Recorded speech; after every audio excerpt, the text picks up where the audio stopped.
జిల్లా యువతకు career guidance అందించడంతో పాటు తన వంతుగా విస్తృత సామాజిక సేవా కార్యక్రమాలు నిర్వహించేలా ప్రణాళికలు రూపొందించనున్నట్లు బీజేపీ నాయకులు సినీ నటుడు అభినవ్ సర్దార్ తెలిపారు. స్థానిక ప్రెస్ క్లబ్లో ఏర్పాటు చేసిన మీడియా సమావేశంలో తన అనుచరులతో కలిసి పాల్గొన్న ఆయన అభినవ్ సర్దార్ ఫౌండేషన్ ద్వారా చేపట్టనున్న కార్యక్రమాల వివరాలను వెల్లడించారు. తన బాల్యం నుండి సినీ నటుడి స్థాయి వరకు ఎదిగిన ప్రస్థానాన్ని ఆయన గుర్తు చేసుకున్నారు. ఆదిలాబాద్ జిల్లాతో తనకు విడదీయలేని బంధం ఉందని, జిల్లా అభివృద్ధికి తన వంతుగా కృషి చేస్తానని పేర్కొన్నారు. టూరిజంలో ఆదిలాబాద్ మరింత ముందుండాలని, సినీ పరిశ్రమ ద్వారా టూరిజం అభివృద్ధికి పాటుపడతారని తెలిపారు. యువతకు, విద్యార్థులకు కెరీర్ గైడెన్స్ను త్వరలోనే ప్రారంభిస్తామని వివరించారు. నా గురించి చెప్పాలంటే చిన్న ఒక విలేజ్లో కరెంట్ లేని స్థాయి నుంచి చదువుకొని 15 కిలోమీటర్లు బస్ ఎక్కి నడుచుకుంటూ వెళ్ళి బస్ ఎక్కేది. చిన్నప్పుడే నేను సైనిక్ స్కూల్ కోరుకున్నాను చదువుకొని.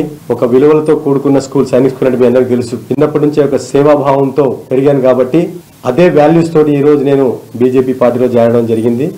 నేను చాలా strong believer, strong follower of Modi గారు. ఆ పార్టీ అని పక్కన పెడితే ఆ డెవలప్మెంట్ అనేది చాలా ఎంత చెప్పినా తక్కువే. నాకు ఆదిలాబాద్ ఎప్పటి నుంచో ఎమోషనల్ కనెక్ట్. ఇక్కడ నేను పెళ్లి చేసుకుంది ఇక్కడే, నాకు ఇల్లు ఉంది, ప్రాపర్టీస్ కూడా ఇక్కడ ఉన్నాయి.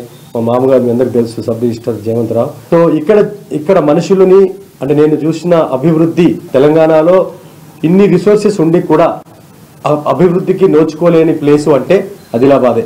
ఇక్కడ ఉన్న రిసోర్స్ని ఎలా చేయొచ్చు, ఎలా డెవలప్ చేయొచ్చు అని చెప్పి లీడర్స్ అందరితో కూడా పెద్దవాళ్ళతో కూర్చొని నేను కూడా నా వంతు ఒక ప్రణాళికతో వాళ్ళ దగ్గరికి వెళ్ళి రికమెండ్ చేస్తాను.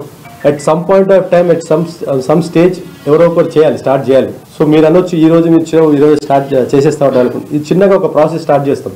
అంటే నా ఐడియాస్, నాకున్న తెలివి, నాకున్న నాలెడ్జ్ మనందరికి కూడా ఉపయోగపడాలి అంటే పవర్ ఉండాలి.